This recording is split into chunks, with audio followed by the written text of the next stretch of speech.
মসজিদ বন্ধের পক্ষে রায় দিল ফ্রান্সের আদালত। বড় যুদ্ধের প্রস্তুতি নিচ্ছে চীন, শি জিনপিংয়ের মন্তব্যে ভারতে তোলপাড়।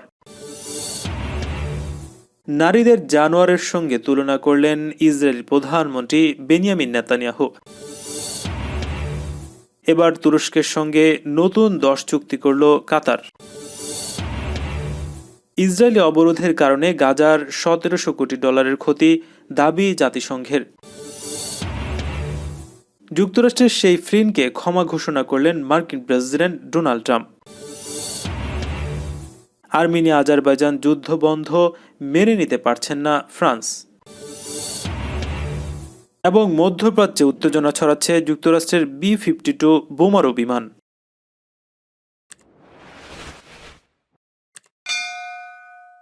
সন্ত্রাসবাদ দমনে ফ্রান্স সরকারের একটি মসজিদ ও একটি মুসলিম এনজিও বন্ধের নির্দেশে সমর্থন জানিয়েছে দেশটির সর্বোচ্চ প্রশাসনিক আদালত।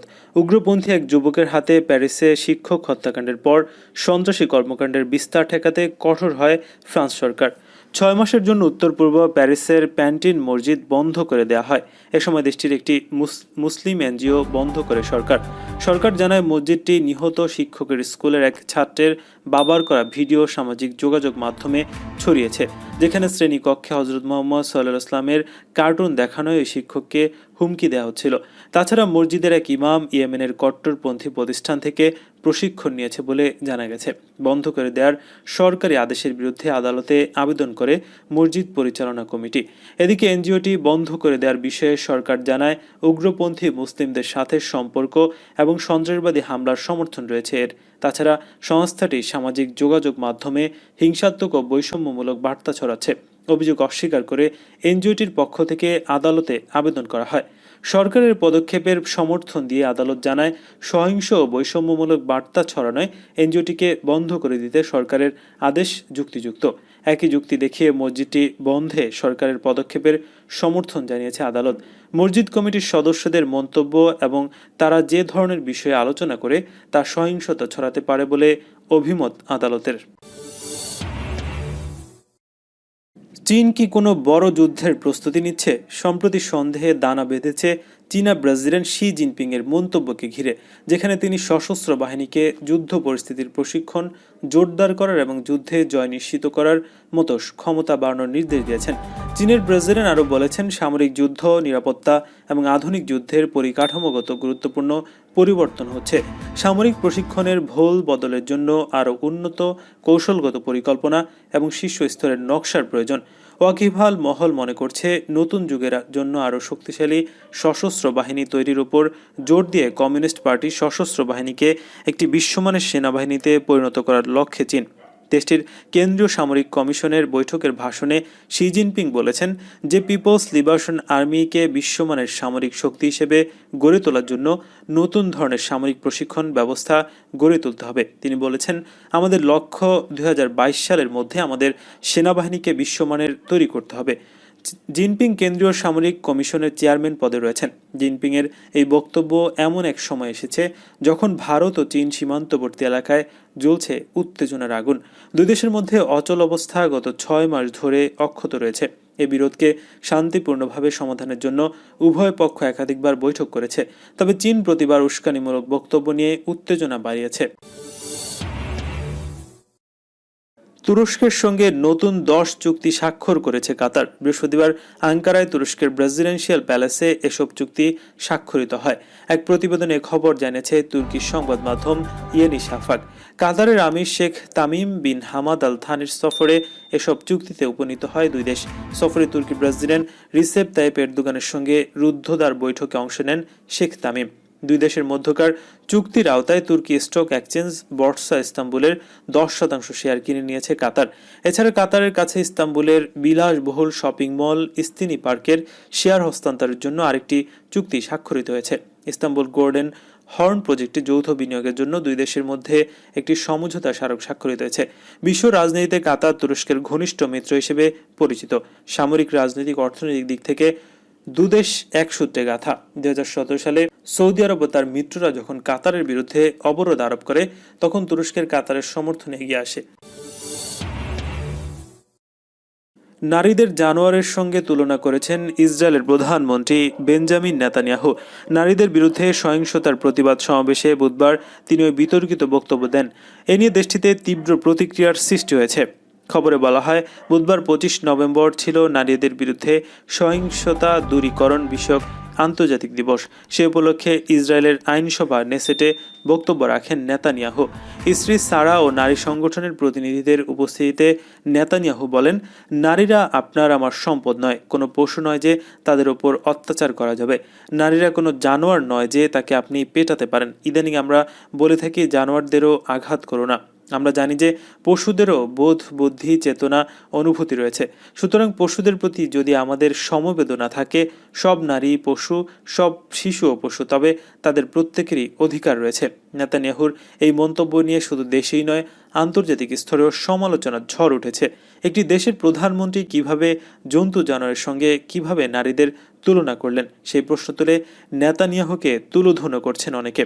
স্থানীয় সংবাদ মাধ্যমের খবর অনুযায়ী ইসরায়েলের প্রধানমন্ত্রীর অফিস এক বিবৃতি দিয়ে জানিয়েছে, নারী সুরক্ষা ও নারীদের অধিকার নিয়ে মন খুলে কথা বলেছেন প্রধানমন্ত্রী।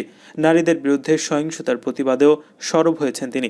তার বক্তৃতার একটা ছোট অংশে হেনস্থার উদাহরণ দিতে গিয়ে পশুর প্রসঙ্গ টেনে এনেছেন, কিন্তু তিনি কোনোভাবেই জন্তু জানোয়ারের সঙ্গে নারীদের তুলনা করেননি।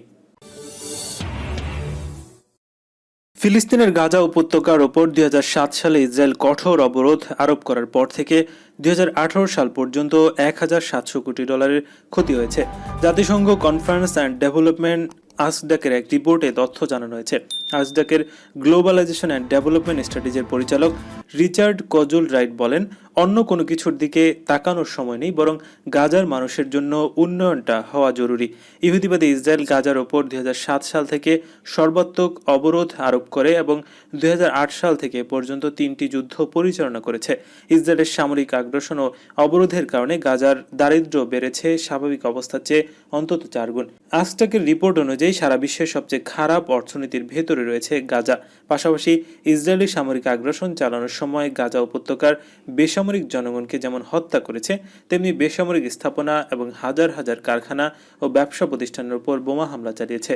ইসরায়েলি অবরোধ ও আগ্রাসনের কারণে যে ক্ষতির রিপোর্ট তুলে ধরা হয়েছে তা প্রকৃতপক্ষে পূর্ণাঙ্গ চিত্র নয়, বরং একটি অংশ মাত্র। এতে শুধুমাত্র অর্থনৈতিক ক্ষতির দিকটি তুলে আনা হয়েছে, কিন্তু সামরিক আগ্রাসন এবং অবরোধের কারণে আরও যে সমস্ত ক্ষয়ক্ষতি হয়েছে তার অর্থ হলো অনেক বেশি। যুক্তরাষ্ট্রের সাবেক জাতীয় নিরাপত্তা উপদেষ্টা মাইকেল ফ্লিনকে ক্ষমা ঘোষণা করেছে প্রেসিডেন্ট ডোনাল্ড ট্রাম্প। বুধবার আনুষ্ঠানিকভাবে নিজের সাবেক এই সহযোগীকে ক্ষমা ঘোষণা করেন তিনি। টুইটারে এক পোস্টে ট্রাম্প নিজেই এই ঘোষণা দিয়েছেন। টুইটে ট্রাম্প বলেন, জেনারেল মাইকেল টি ফ্লিনকে পুরোপুরি ক্ষমা করে দেওয়া হয়েছে। এটি ঘোষণা করা আমার জন্য একটি বড় ধরনের সম্মানের বিষয়। জেনারেল ফ্লিন ও তার চমৎকার পরিবারকে অভিনন্দন। আমি জানি আপনি এখন সত্যি দুর্দান্ত থ্যাঙ্কস গিভিং পাবেন। 2016 সালের মার্কিন নির্বাচন রুশ হস্তক্ষেপের তদন্তে এফবিআইকে মিথ্যা বলার অভিযোগে দোষী সাব্যস্ত হয়েছিলেন মাইকেল ফ্লিন। 2017 সালে নিজের অপরাধ স্বীকার করে নিয়েছিলেন ট্রাম্পের সাবেক এই ঘনিষ্ঠ সহযোগী। গত নির্বাচনে পরাজিত হওয়ায় এমনিতেই হোয়াইট হাউসে ট্রাম্পের দিন ঘনিয়ে এসেছে। নিয়ম অনুযায়ী আগামী 20 জানুয়ারি নবনির্বাচিত প্রেসিডেন্ট জো বাইডেনের শপথ নেওয়ার কথা রয়েছে। ফলে আনুষ্ঠানিকভাবে ক্ষমা ঘোষণা করতে হলে এই সময়সীমার মধ্যেই করতে হবে। রয়টার্স জানিয়েছে, মাইকেল ফ্লিন শেষ পর্যন্ত ক্ষমা পেলে এটি হবে ট্রাম্পের ক্ষমা পাওয়া সর্বোচ্চ পদাধিকারী ব্যক্তি। এদিকে ট্রাম্প ক্ষমতা হস্তান্তরে রাজি হওয়ায় হোয়াইট হাউসে বাইডেনের অভিষেকের তৎপরতাও গতি পেয়েছে। শেষ পর্যন্ত গোয়েন্দা ব্রিফিং পেতে যাচ্ছেন নবনির্বাচিত মার্কিন প্রেসিডেন্ট। নিয়ম অনুযায়ী নবনির্বাচিত প্রেসিডেন্ট শুরু থেকে এটি পাওয়ার কথা। তবে নির্বাচনে পরাজয় মেনে নিতে ট্রাম্পের অস্বীকৃতি ও আইনি চ্যালেঞ্জের মতো নানা জটিলতার কারণে এবার এখনও পর্যন্ত ব্রিফিং পাননি বাইডেন। তবে সম্প্রতি ট্রাম্প ক্ষমতা হস্তান্তরের প্রক্রিয়া শুরুর অনুমোদন দেওয়ায় এখন থেকে নিয়মিত গোয়েন্দা ব্রিফিং পাবেন বাইডেন। মঙ্গলবার ট্রাম্প প্রশাসনের একজন কর্মকর্তা বার্তা সংস্থা এপিকে বিষয়টি নিশ্চিত করেছে। আল জাজিরার খবরে বলা হয়েছে, নিয়মিত গোয়েন্দা ব্রিফিং পাওয়ার অর্থ হচ্ছে এখন থেকে বড় ধরনের জাতীয় নিরাপত্তা হুমকির সংক্রান্ত যাবতীয় তথ্য বাইডেনকে অবহিত করবেন মার্কিন গোয়েন্দারা। মধ্যপ্রাচ্যে নতুন করে উত্তেজনা ছড়াচ্ছে মার্কিন বাহিনীর B-52 স্টারফোর্টেস বোমারু বিমান। ক্ষমতার শেষ সময়ে এসে ইরানের সঙ্গে সংঘাতে জড়াতে বিদায়ী মার্কিন প্রেসিডেন্ট ডোনাল্ড ট্রাম্প গত সপ্তাহে আবারও মধ্যপ্রাচ্যে বিমান মোতায়েন করেছেন বলে গুঞ্জন চলছে। আমেরিকার নর্থ ড্যাকোটার একটি বিমান ঘাঁটি থেকে দুটি বোমারু বিমান গত সপ্তাহে মধ্যপ্রাচ্যে পাঠানো হয়। এসব বিমান গত শনিবার মধ্যপ্রাচ্যে টহল দিয়েছে। মার্কিন সেন্ট্রাল কমান্ড এক বিবৃতিতে দাবি করেছে স্বল্প সময়ে মিশন পরিচালনা করা হয়েছে এবং এর উদ্দেশ্য হচ্ছে আগ্রাসন প্রতিরোধ ও মার্কিন মিত্রদের আশ্বস্ত করা। এদিকে ইসরায়েলের কয়েকটি পত্রিকা জানিয়েছে ইরানের পরমাণু স্থাপনায় হামলার প্রস্তুতি হিসেবে মার্কিন বোমারু বিমান মধ্যপ্রাচ্যে আবার আনা হয়েছে। যুক্তরাষ্ট্র ইরানে হামলা চালালে প্রতিশোধ নিতে তেহরানও পাল্টা হামলা চালাবে ইসরায়েলে। ইসরায়েল জানিয়েছে এ ব্যাপারে তারাও প্রস্তুতি নিয়ে রেখেছে। আর্মেনিয়া আজারবাইজান যুদ্ধ রাশিয়ার মধ্যস্থতায় বন্ধ হওয়ায় ফ্রান্স ক্ষুব্ধ হয়েছে। যুদ্ধের প্রথম থেকেই আর্মেনিয়ার সরাসরি পক্ষ নেয়া ফ্রান্স মনে করেছিল তুরস্কের সমর্থনে লড়াই করা আজারবাইজান সহজেই পরাজিত হবে।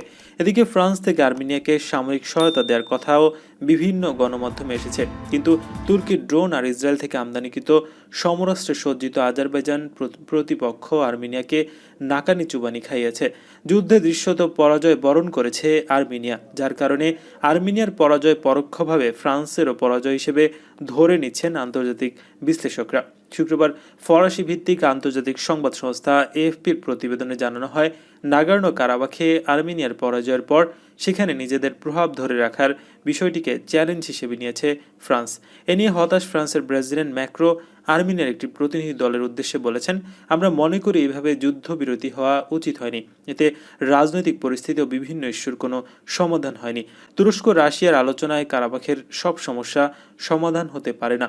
কারাবাখ অঞ্চলে আজারবাইজানের যে কোনো অভিযান চালানোর বিষয়ে প্রথম থেকেই তীব্র আপত্তি জানিয়ে আসছিল ফ্রান্স। বিশেষ করে আজারবাইজানের পক্ষে তুরস্ক সরাসরি সমর্থন করায় বিষয়টিকে ভাবিয়ে তুলেছে ইউরোপীয় ইউনিয়ন ও ন্যাটোর অন্যতম সদস্য রাষ্ট্র ফ্রান্সকে।